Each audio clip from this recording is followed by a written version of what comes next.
There is a statement that the founder of Dubai's biggest developer made on live television while Iranian missiles were still falling on his city. He sat across from a CNBC anchor and said, calmly, with the confidence of a man who has built more towers than most countries have, "There could be a bit of a cool down, but I really don't see it." He said people with true capital understand this country and will double down on investing. He said smart capital understands. He said life is coming back to normality. He said the market has nothing to fear. This man is Mohammed Al-Abar. He built the Burj Khalifa. He runs Emaar Properties, the largest real estate developer in the Middle East, with a market cap that peaked above 125 billion dirhams. When Mohammed Al-Abar speaks about Dubai's property market, he speaks with 40 years of institutional knowledge, billions of dollars of skin in the game, and access to more transaction data than any outsider will ever see. He is not a fool. He is not naive. He is not making mistakes. And that is exactly why what he said, and more importantly what the bond market said in response to what he said, is the most important story in Dubai real estate right now. Because while Al-Abar was sitting on television telling smart capital to double down, the debt markets were telling a completely different story.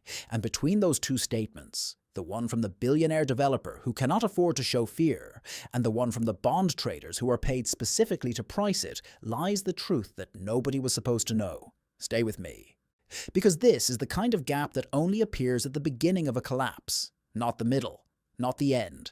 The beginning. To understand what the bond market is screaming in March 2026, you have to understand what it was celebrating in February 2026, because the distance between those two moments tells you everything about the speed of the unraveling. Dubai's real estate market entered 2026 at the peak of what may be the most extraordinary property boom any major global city has produced in modern history. 917 billion dirhams in total real estate transactions in 2025, nearly $250 billion, the highest in the Emirates' recorded history. The Dubai Financial Market Real Estate Index rose 38% in 2023. It rose 63% in 2024. It peaked on February 27, 2026. The day before the war started, February 27th was the highest point. February 28th was the first missile.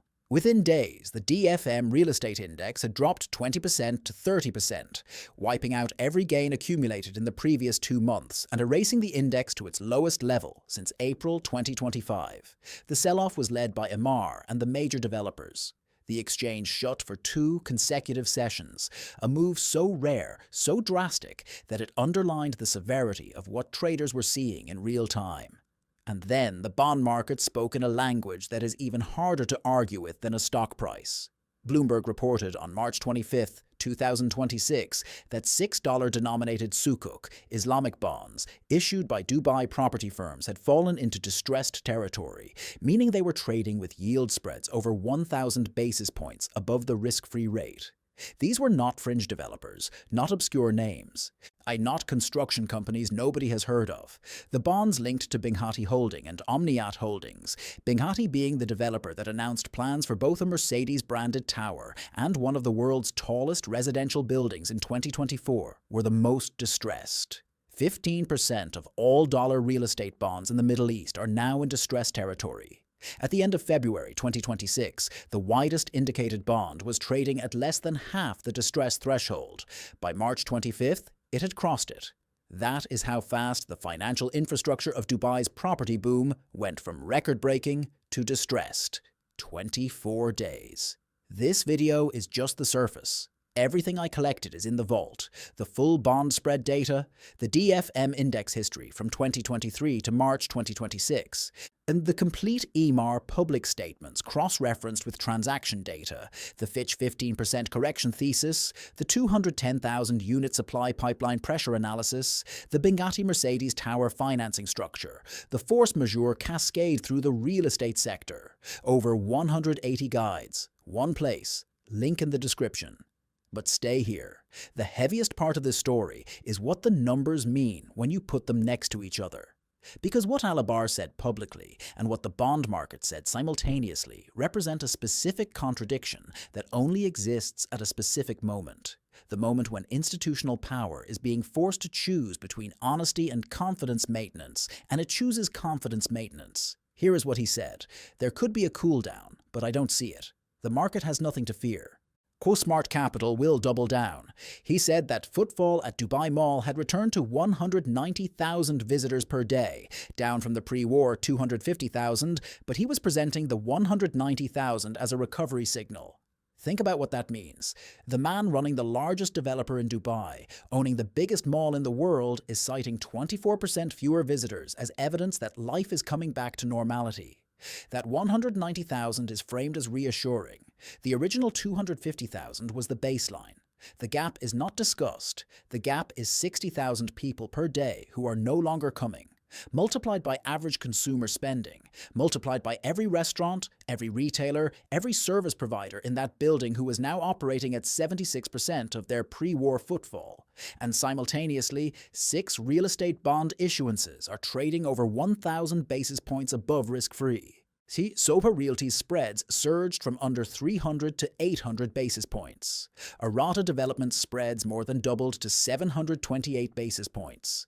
Average liquidity for GCC Sukuk is down roughly 20% for the year, according to Fitch Ratings. The Middle East primary bond market has been effectively shut since the war broke out, leaving issuers with limited refinancing options.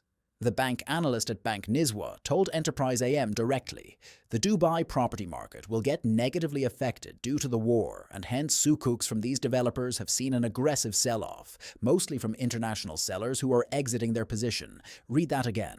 International sellers exiting position. These are not panicking retail investors. These are institutional allocators who ran their models, updated their risk parameters, and decided that at current spreads, the Dubai real estate bond exposure no longer made sense. When those people leave, they leave quietly and completely. They do not announce. They do not explain. They simply move the bid. Now, I need to be honest with you, because this story requires the same honesty it would require if the data pointed in the other direction. Mohammed Alabar is not lying when he says Dubai's fundamentals are strong. The fundamentals are strong. The zero income tax is real. The zero capital gains tax is real. The golden visa program is real. The world-class infrastructure is real. The 40 years of consistent policy that he describes, it is real, it is documented, and it is the reason the market ran 63% in 2024. When he says smart capital understands this country, he is right that there is a class of investor, the cash-rich, the patient, the long-horizon holder, for whom the current period represents exactly the kind of buying window that Dubai's own history demonstrates is followed by extraordinary returns. The people who bought during COVID made 60% gains in 4 years. The people who bought during the 2008 collapse made exceptional returns by 2015. That pattern is real. Alabar is not manufacturing it. But here is what the pattern does not tell you, and what the bond market is specifically pricing that the real estate promotional apparatus is not. The developers who financed their 2023, 2024, and 2025 launches with bond issuances, the ones who hit the debt market at tight spreads to bankroll new developments during the boom, are not the long-horizon cash holders that Alabar is describing. They are companies with debt maturity schedules and refinancing requirements that exist in calendar time, not investment horizon time. A 2027 Bingati Sukuk trading at distressed spreads in March 2026 has a refinancing need that arrives in calendar year 2027. The bond market does not care that Dubai has good long-term fundamentals. The bond market cares about whether Binghati can refinance that sukuk at acceptable rates when it matures, in a market that has been effectively shut since the war broke out and where international sellers are aggressively exiting. 6 bonds in distress representing 15% of all dollar real estate bonds in the Middle East is not a sentiment statistic, it is a liquidity statistic. It is measuring the specific distance between when the debt comes due and whether the money to repay it exists in the current environment. And the distance is growing. The developers built their pipelines on the assumption that the bond market would remain open. The bond market closed. Alabar's statement that the real estate business is not built on bank borrowing is accurate for Emaar, the largest, the oldest, the most government-adjacent, the most structurally protected developer in Dubai. It is not accurate for Binghatti. It is not accurate for Omniat. It is not accurate for Soper Realty's bond-financed expansion.